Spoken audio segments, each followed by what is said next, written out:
Assalamualaikum warahmatullahi wabarakatuh. Selamat pagi anak-anak.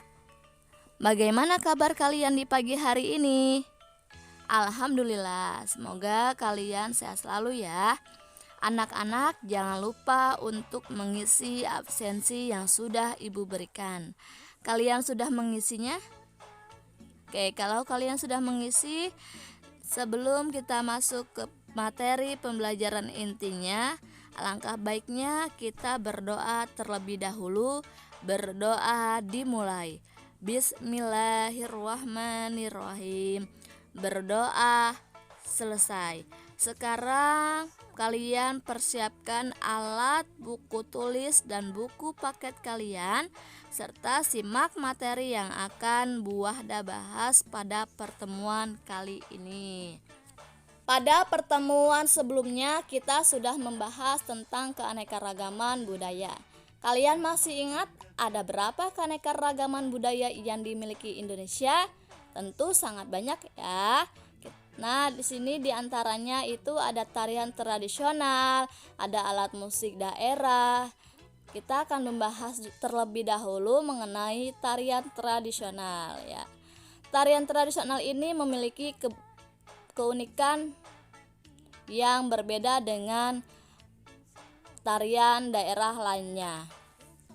Nah, keunikan tersebut dapat menambah kekayaan budaya Nusantara. Seumpamanya keunikan tarian tradisional yang berada di daerah Bu Wahda dengan tari tradisional yang berada di daerah kalian, pasti jelas terlihat keunikannya ya. Di situ kalian bisa lihat dari segi mananya, Bu? Dari segi yang pertama itu dari segi bentuk gerakannya.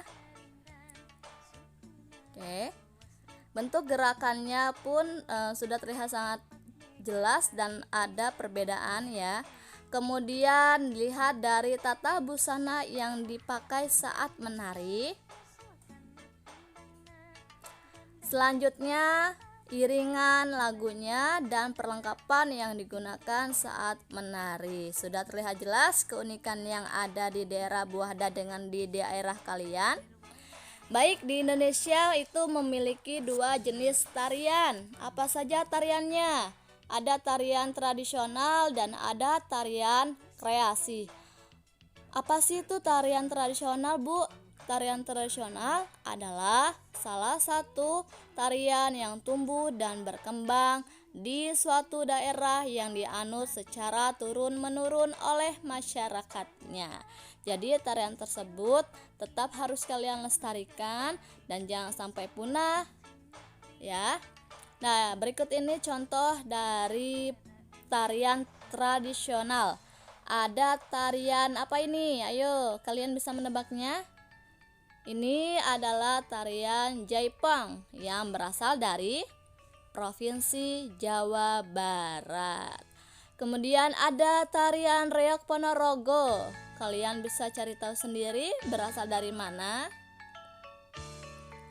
Ya, benar sekali. Dan selanjutnya juga masih sama ya. Selanjutnya itu ada tarian yang berasal ada tarian tradisional juga. Kalian bisa garis bawahi arti dari pengertian tarian tradisional, dan ini merupakan contoh juga dari tarian tradisional. Ada tarian piring yang berasal dari Provinsi Sumatera, tepatnya di Sumatera Barat atau Padang. Tarian kreasi. Nah, ini pengertian tarian kreasi. Tarian kreasi adalah tarian klasik yang dikembangkan sesuai perkembangan zaman, namun tetap mempertahankan nilai-nilai yang terkandung di dalamnya. Ini ada beberapa contoh yang termasuk ke dalam jenis tarian kreasi. Ada tarian kupu-kupu yang berasal dari Provinsi Jawa Barat dan Bali. Kedua, ada tarian Rorongigel. Ya, ini contoh dari jenis tarian kreasi.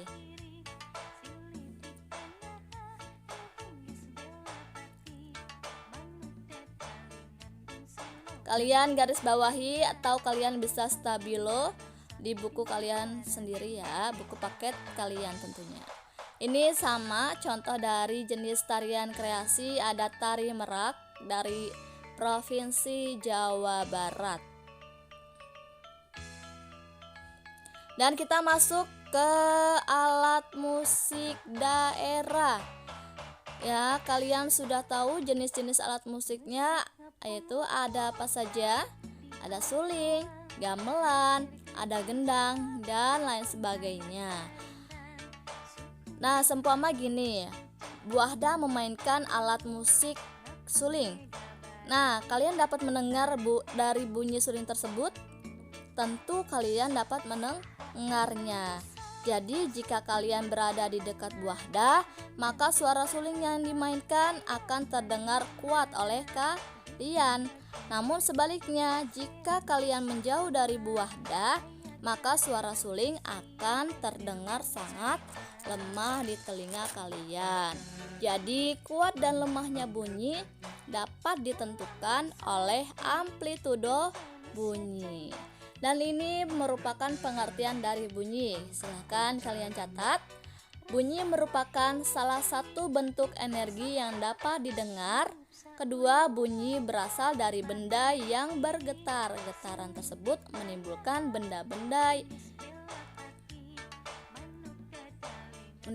gelombang bunyi di udara hingga akhirnya sampai ke telinga kalian. Nah, benda yang bergetar itu akan menghasilkan suatu bunyi. Nah, bunyi tersebut yang dimaksud dengan sumber bunyi. Media bunyi itu dapat dibedakan menjadi dua jenis. Bunyi dapat merambat dan bunyi tidak dapat merambat. Yang dapat merambat di sini salah satu contohnya yaitu melalui benda gas ya. Itu ada yang bermain gamelan. Kemudian melalui benda cair, kalian coba praktekkan di rumah. Kalian benturkan batu ke kaleng, kemudian kalian dengar suara air. Nah, itu termasuk ke dalam perambatan melalui benda cair. Begitupun dengan benda padat. Dan yang kedua, bunyi tidak dapat merambat. Salah satunya yang berada di luar angkasa ya. Karena bunyi tidak memiliki yang namanya ruang. Nah, di dalamnya pun tidak memiliki udara. Nah, dari perkataan ruang yang tidak memiliki udara maupun partikel lain itu disebut dengan ruang hampa. Selanjutnya, muatan bahasa Indonesia, gagasan pokok dan pendukung. Gagasan pokok adalah gagasan yang mendasar inti dari paragraf itu sendiri. Biasanya disebut dengan gagasan utama, ide pokok atau pokok pikiran. Gagasan pokok ini terletak di awal, tengah maupun akhir dari sebuah paragraf. Kemudian gagasan pendukung, sebuah gagasan yang mendukung inti dari paragraf itu sendiri. Gagasan pendukung disebut juga dengan gagasan penjelas, menjelaskan gagasan pokok. Kalian lihat teks berikut ini, kalian baca terlebih dahulu ya. Nah, sekarang kita tentukan gagasan pokok dan pendukungnya.